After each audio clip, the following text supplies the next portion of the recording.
membahas materi tentang karya monumental umat Islam dalam teks. Assalamualaikum warahmatullahi wabarakatuh. Perkenalkan, nama saya Eni Susilawati dari Program Studi Pendidikan Guru Sekolah Dasar Universitas Muhammadiyah Tasikmalaya. Video ini ditujukan untuk memenuhi salah satu tugas mata kuliah Al-Islam Kemuhammadiyahan 3 atau AIK 3. Nah, di video ini saya akan membahas materi tentang karya monumental umat Islam dalam teks. Langsung saja, poin pertama yang akan saya bahas yaitu mengenai zaman kejayaan Islam di bidang teks. Kaum muslimin pernah memiliki kejayaan di masa lalu, masa di mana Islam menjadi pusat sebuah peradaban modern. Masa kejayaan itu bermula saat Rasulullah mendirikan pemerintahan Islam, yakni Daulah Khalifah Islamiyah di Madinah. Di masa Khulafaur Rasyidin ini, Islam berkembang pesat. Saat itu Andalusia menjadi pusat ilmu pengetahuan di masa kejayaan Islam. Islam telah melahirkan ribuan ilmuwan dan menginspirasi para ilmuwan barat untuk belajar dari kemajuan teks yang dibangun kaum muslimin. Terjemahan buku-buku bangsa Arab, terutama buku-buku keilmuan, hampir menjadi satu-satunya sumber bagi pengajaran di perguruan tinggi Eropa selama 5 atau 6 abad. Fakta sejarah menjelaskan antara lain bahwa Islam pada waktu pertama kalinya memiliki kejayaan pada zaman Daulah Abbasiyah. Dikatakan sebagai masa menjamurnya kesastraan dan ilmu pengetahuan, serta ilmu-ilmu purbakala yang disalin ke dalam bahasa Arab. Pada masa ini, lahirlah ilmuwan-ilmuwan Islam dengan berbagai penemuan yang mengguncangkan dunia. Sebut saja Al-Khwarizmi yang menemukan angka 0 dan namanya diabadikan dalam cabang ilmu matematika, yakni algoritma atau logaritma. Ada Ibnu Sina yang membuat termometer udara untuk mengukur suhu udara.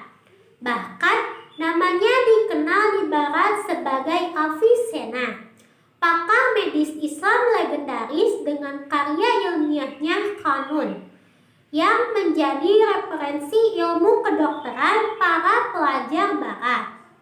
Tak ketinggalan Al-Biruni yang melakukan pengamatan terhadap tanaman sehingga diperoleh kesimpulan kalau bunga memiliki 3, 4, 5 atau 18 daun bunga dan tidak pernah 7 atau 9 daun bunga. Dan masih banyak lagi ilmuwan-ilmuwan lainnya.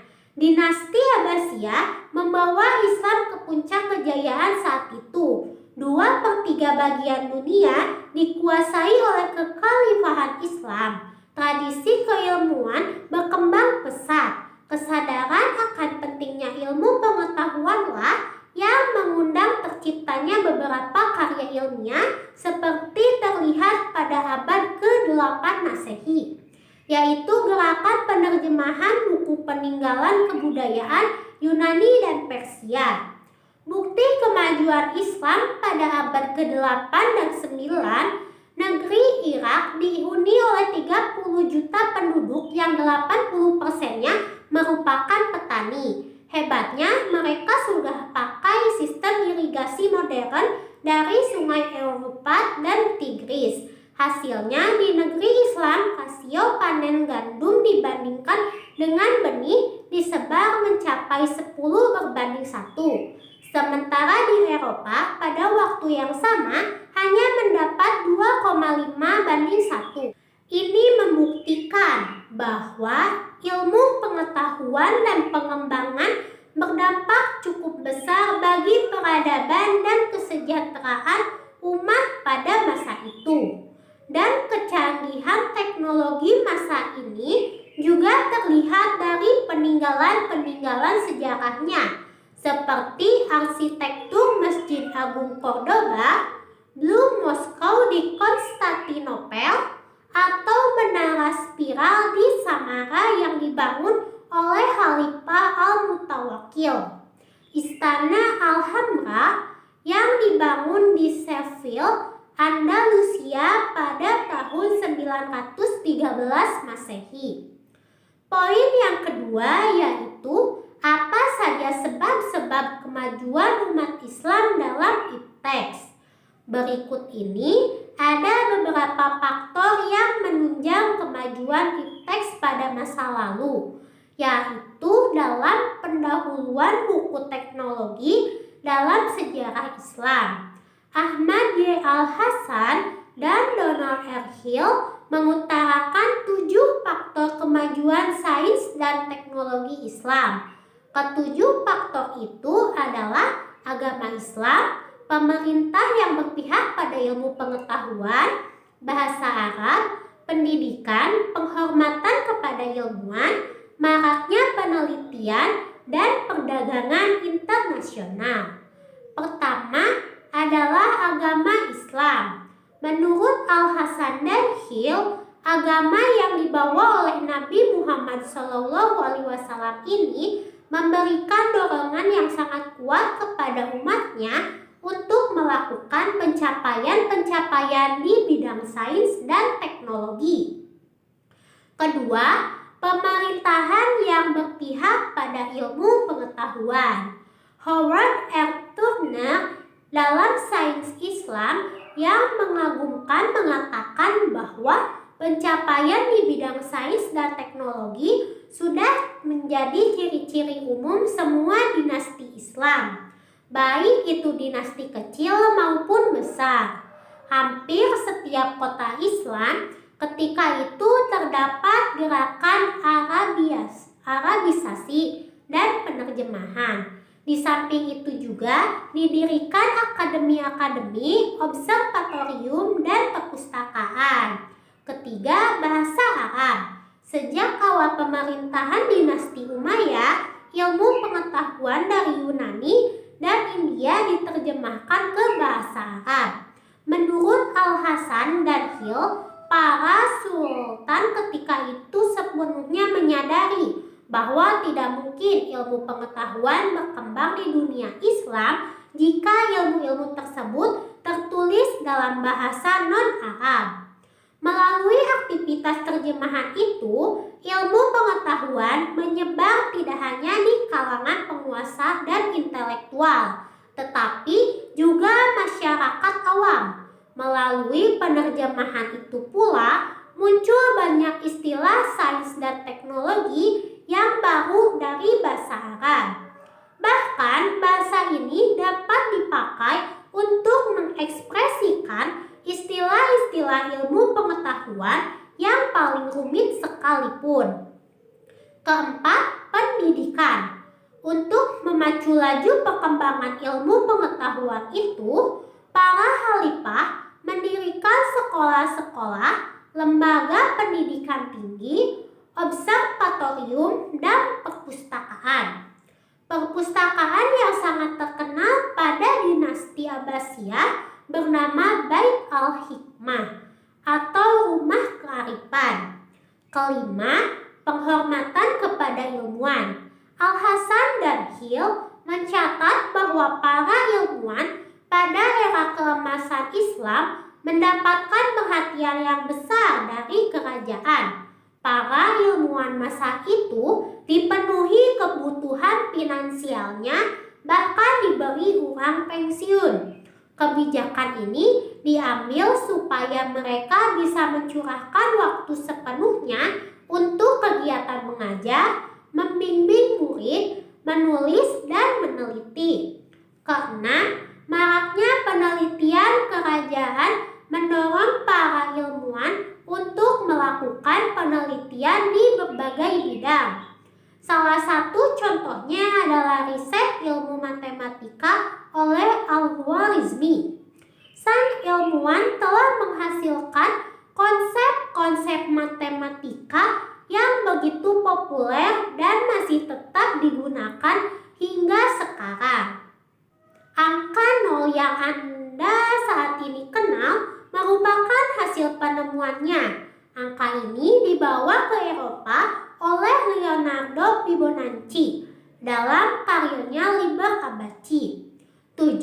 Perdagangan internasional. Perdagangan internasional menjadi sarana komunikasi yang efektif antar peradaban dan mempercepat proses kemajuan teknologi. Misalnya, karena maraknya kegiatan dagang antara bangsa Arab dengan bangsa-bangsa lain di dunia, ditemukanlah teknologi navigasi. Demikian gambaran sekilas perkembangan sains dan teknologi Islam. Al-Hasan dan Hill menggarisbawahi bahwa kemajuan sains dan teknologi umat Islam pada masa itu ditentukan oleh stabilitas politik dan ekonomi. Tak mengherankan bila dengan ketujuh faktor itu, dunia Islam menjadi magnet bagi Barat untuk menggali berbagai ilmu pengetahuan dalam Islam. Mulai dari pertanian, perkebunan, kedokteran, perbinatangan, kesehatan, matematika, fisika, dan lain sebagainya. Poin yang ketiga yaitu apa sebab-sebab kemunduran umat Islam dalam teks. Adanya ketimpangan kemampuan umat muslim di era terdahulu dengan sekarang. Dalam hal ini pengembangan ilmu pengetahuan dan teknologi. Syakib Arsalan adalah seorang pemikir asal Libanon. Arsalan dalam bukunya yang berjudul Kenapa Islam Terbelakang menjelaskan mengenai apa saja penyebab kemunduran dunia Islam. Menurut Arsalan, terdapat dua penyebab, yakni yang pertama, bangsa-bangsa non-muslim maju karena mereka tetap berpegang pada tradisi keagamaan mereka sendiri. Arsalan menyebut dua contoh, Jepang dan Eropa. Simbol kemajuan dunia pada awal abad ke-20, dua dunia itu maju tanpa harus mengabaikan tradisi keagamaan mereka. Penjelasan kedua, bangsa-bangsa itu maju karena kerja keras untuk meraih kemajuan, terutama dalam bidang ilmu pengetahuan. Gagasan dari Arsalan ini telah disampaikan di awal abad 20. Namun menurut saya masih relevan dengan kondisi umat Islam saat ini. Sebenarnya selain penyebab yang telah disebutkan oleh Arsalan, terdapat satu lagi penyebab kemunduran umat Islam dalam perkembangan ilmu pengetahuan dan teknologi, yakni umat Islam saat ini telah jauh dari kitab Al-Quran dan As-Sunnah. Poin yang terakhir yaitu upaya kebangkitan kembali umat Islam dalam teks. Dampak lain dari kemunduran dunia Islam di bidang teks ialah tumbuh suburnya kemiskinan, rendahnya mutu pendidikan, minimnya pendapatan per kapita, dan merajalelanya pengangguran.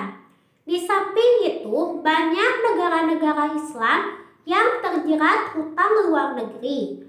Adapun upaya-upaya yang seharusnya dilakukan oleh umat Islam seperti yang pertama, umat Islam memperlakukan satu sistem pendidikan Islam yang betul-betul bisa dijadikan rujukan dalam rangka mencetak manusia-manusia muslim yang berkualitas, bertakwa, beriman kepada Allah. Kedua, mencoba memasukkan ilmu-ilmu umum ke sekolah Islam. Ketiga, mengirim pelajar untuk mendalami ilmu pengetahuan dan teknologi. Yang keempat, adanya dengan Barat, yang merupakan faktor penting yang bisa kita lihat. Adanya kontak ini paling tidak telah menggugah dan membawa perubahan paradigma umat Islam untuk belajar secara terus-menerus kepada Barat. Timbulnya pembaharuan pendidikan Islam baik dalam bidang agama, sosial, dan pendidikan diawali dan dilatar belakangi oleh pemikiran Islam yang timbul di belahan dunia Islam lainnya. Sekian materi yang dapat saya sampaikan mengenai karya monumental umat Islam dalam IPTEX. Terima kasih. Wassalamualaikum warahmatullahi wabarakatuh.